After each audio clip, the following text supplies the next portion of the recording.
അമിതമായ ധനത്തെ ഒരു കൃപയായിട്ടല്ല, ഒരു കുറവായിട്ടാണ് ക്രിസ്തു പഠിപ്പിക്കുന്നത്. ബീഡി വലിച്ച് കടലോരത്ത് കടക്കുകയാണ് അയാൾ. അതുവഴി പോയ കാര്യക്ഷമതാ ഉദ്യോഗസ്ഥന് ഒരു ഇരയെ കിട്ടിയ സന്തോഷം.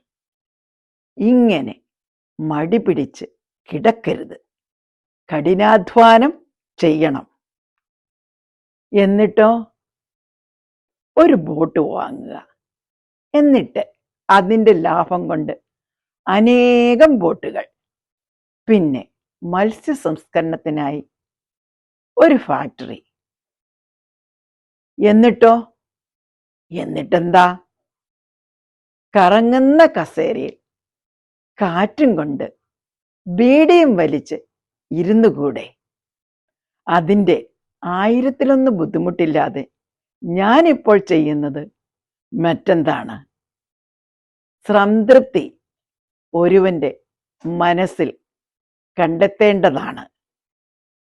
ഈ കഥയെടുത്തിരിക്കുന്നത് അച്ഛൻ്റെ ഹൃദയവയൽ എന്ന പുസ്തകത്തിൽ നിന്ന്.